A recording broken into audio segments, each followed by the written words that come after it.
पाठ में आपका स्वागत है। आज का पाठ है काल, जो व्याकरण से है ना। काल में आज हम क्या करते हैं, काल के 3 प्रकार होते हैं।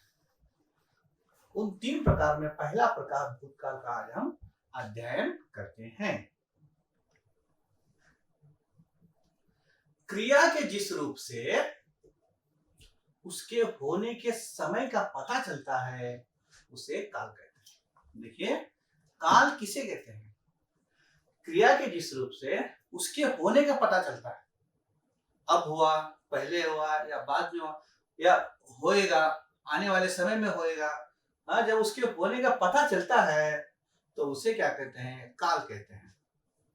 देखिए, जैसे माँ ने अपने बेटे को उपदेश दिया था, यानी बीते समय में यह कार्य हुआ है।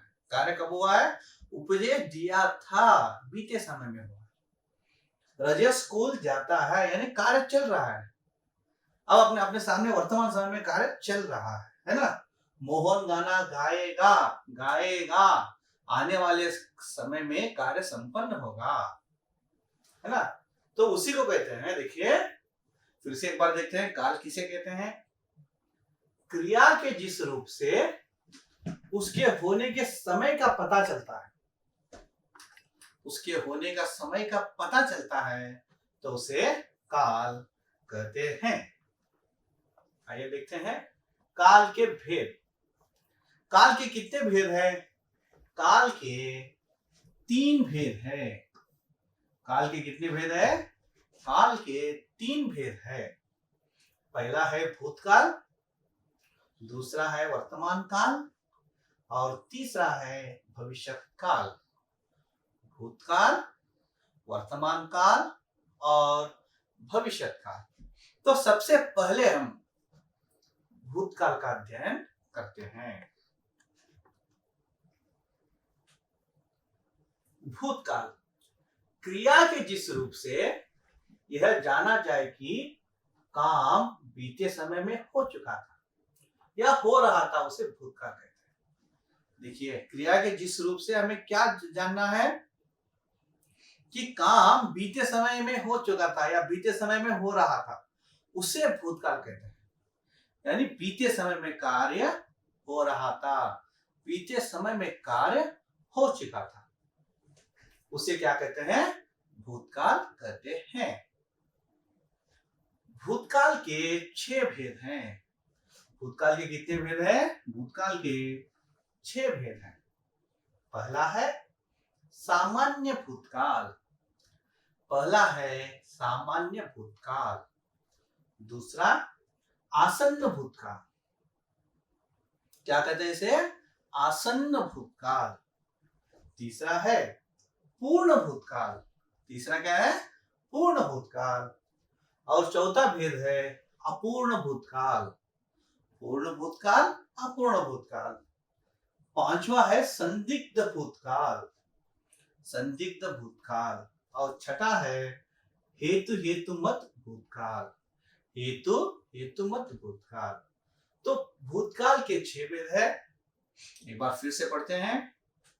सामान्य भूतकाल, आसन्न भूतकाल, पूर्ण भूतकाल, अपूर्ण भूतकाल, संदिग्ध भूतकाल और हेतु हेतुमत भूतकाल।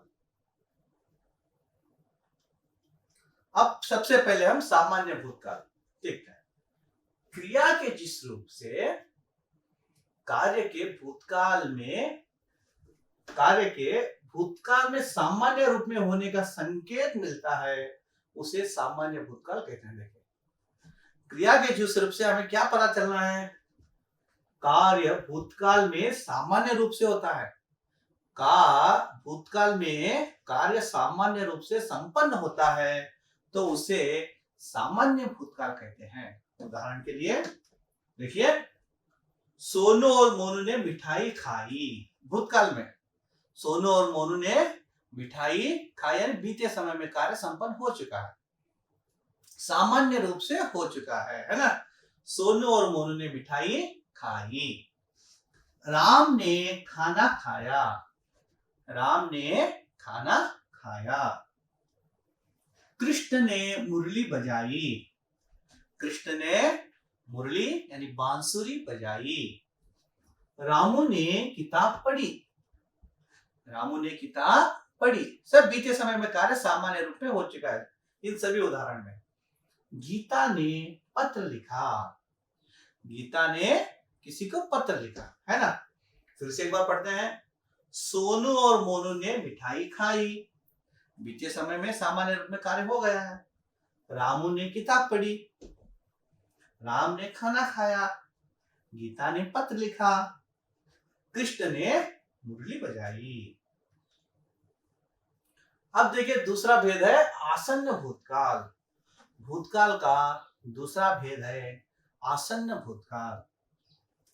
क्रिया के जिस रूप से काम के भूतकाल में अभी अभी समाप्त होने का बोध हो उसे आसन्न भूतकाल कहते हैं। देखिए जो कार्य होता है ना वो भूतकाल में अभी अभी समाप्त होने का बोध हो। कहा? भूतकाल में। भूतकाल में अभी अभी समाप्त होने का अगर बोध हो उसे आसन्न भूतकाल कहते हैं। जैसे माताजी अभी बाजार गई हैं। देखिए माताजी अभी बाजार गई हैं, अभी अभी कार्य हुआ है भूतकाल में। यानी ये जो आसन्न भूतकाल है ये वर्तमान काल के बहुत समीप होता है, बहुत नजदीक होता है। हा? माताजी अभी बाजार गई हैं, है ना। दूसरा उदाहरण देखिए, हलवाई ने जलेबी बनाई है। कब बनाया? अभी अभी जलेबी बनाया है, अभी अभी कार्य संपन्न हुआ है ना। हलवाई ने जलेबी बनाई है। मेरा मित्र मेरे घर आया है। मेरा मित्र मेरे घर आया है। विवेक जी पंजाब से आए हैं। विवेक जी कहां से आए हैं? विवेक जी पंजाब से आए हैं। मैं खाना खा चुका हूं। मैं खाना खा चुका हूं। ये सभी जो उदाहरण है ना ये क्या कार्य अभी अभी संपन्न हुआ है ना। इसलिए इन्हें क्या कहते हैं? आसन्न भूतकाल। आसन्न भूतकाल वर्तमान काल के समीप होता है लेकिन वर्तमान काल नहीं होता, यानी भूतकाल में अभी भी कार्य संपन्न हुआ होता है, उसी को आसन्न भूतकाल कहते हैं। अब देखिए तीसरा भेद है भूतकाल का, तीसरा भेद है पूर्ण भूतकाल। पूर्ण भूतकाल किसे कहते हैं? आइए जानते हैं। जिस क्रिया से यह सूचित होता है कि कोई काम भूतकाल में बहुत पहले समाप्त हो चुका था उसे पूर्ण भूतकाल कहते हैं। देखिए भूतकाल में बहुत पहले कार्य समाप्त हो चुका था। देखिए जिस क्रिया से यह सूचित होता है कि कोई काम भूतकाल में बहुत पहले समाप्त हो चुका था। बहुत पहले काम भूतकाल में समाप्त हो चुका था उसे क्या कहते हैं? पूर्ण भूतकाल कहते हैं। जैसे किरण खाना खा चुका था। खाने का काम उसका हो गया है ना। किरण खाना खा चुका था, संपन्न हो चुका है भूतकाल में, बहुत पहले हो चुका। मैं देखिए दूसरा है ड्राइवर गाड़ी लेकर जा चुका था। ड्राइवर गाड़ी लेकर जा चुका था, कार्य संपन्न हो चुका है, बहुत पहले संपन्न हो चुका है, ये हमें उदाहरण में पता चलता है। मैं खाना खा चुका था। मैं खाना खा चुका था। मैंने उसे पुस्तक दी थी। मैंने उसे पुस्तक दी थी। पांचवा उदाहरण है वह विद्यालय गया था। वह विद्यालय गया था। इन सभी उदाहरण में हम क्या देखते हैं? यानी कार्य बहुत पहले समाप्त हो चुका है ना।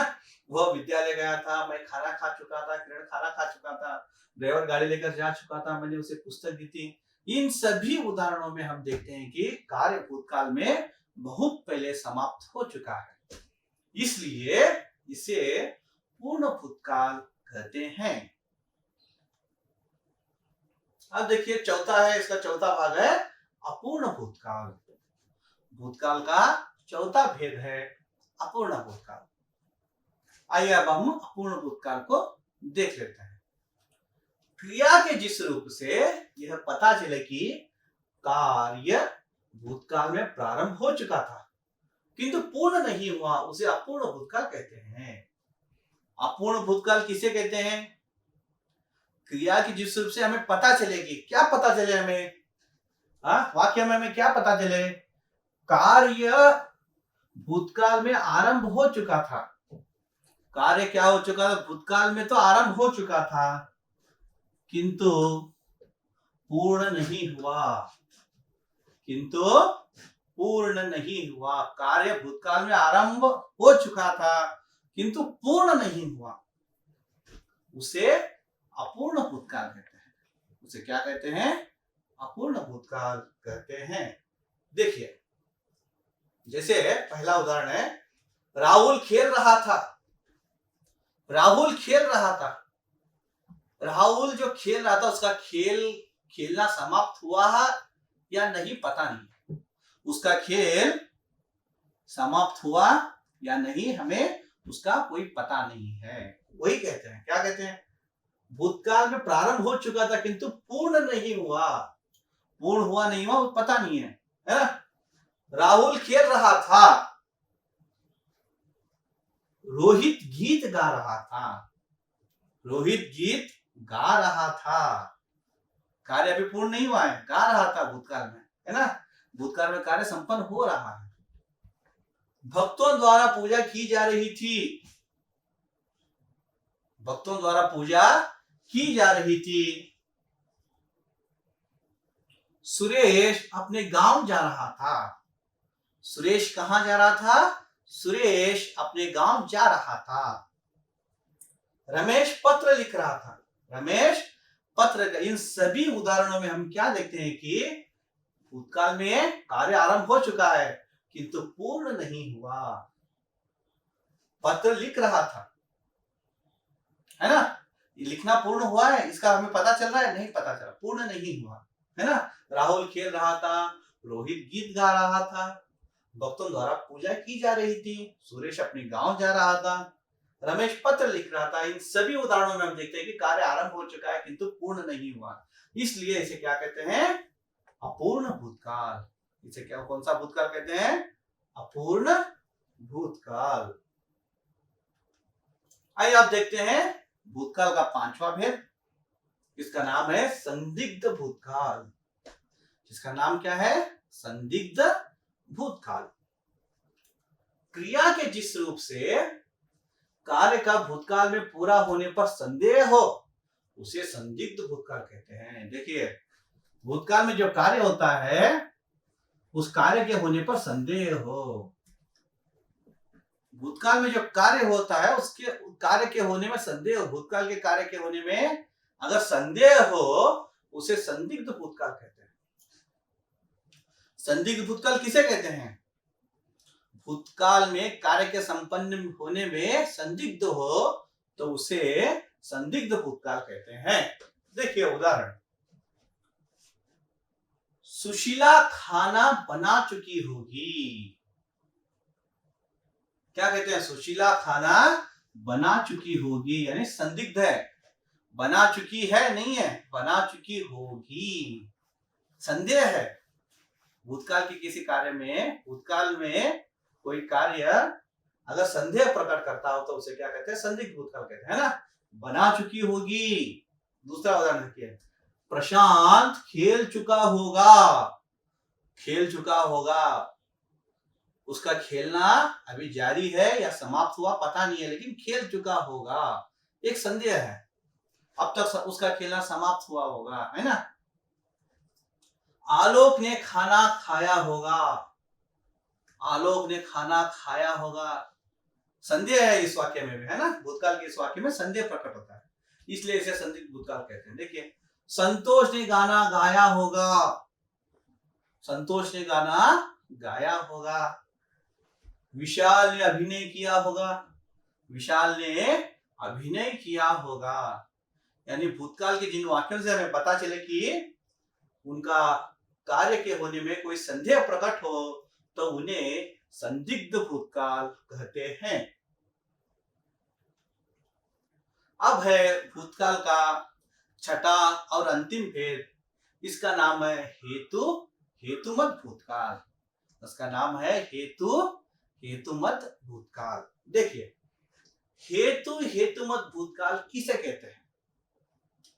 क्रिया के जिस रूप से यह पता चले कि कार्य भूतकाल में हो सकता था, परंतु किसी अन्य कार्य के कारण नहीं हो सका, उसे हेतु हेतुमत भूतकाल कहते हैं। देखिए, कोई एक कार्य भूतकाल में हो सकता था, लेकिन किसी अन्य कारणवश वह नहीं हो सका, उसे क्या कहते हैं? हेतु हेतुमत भूतकाल कहते हैं, है ना। कार्य भूतकाल में हो सकता था, परंतु किसी अन्य कार्य के कारण नहीं हो सका, तो इसे क्या कहते हैं? हेतु हेतुमत भूतकाल कहते हैं। उदाहरण देखते हैं, जैसे कपिल पढ़ता तो पास हो जाता। कपिल पढ़ता तो पास हो जाता। देखिए, अगर उस समय कपिल पढ़ता तो पास हो जाता। कपिल पास नहीं हुआ। क्यों नहीं हुआ है? क्योंकि वह अच्छी तरह से पढ़ाई नहीं किया है। अगर कपिल पढ़ता तो पास हो जाता, कार्य होता था, मगर किसी कारणवश नहीं हुआ। वो किस लिए पास नहीं हुआ? क्योंकि उसने पढ़ाई नहीं की, है ना। वर्षा होती तो अच्छी फसल हो जाती। देखिए, अच्छी फसल हो जाती। कब होती अच्छी फसल? अगर वर्षा होती तो अच्छी फसल हो जाती।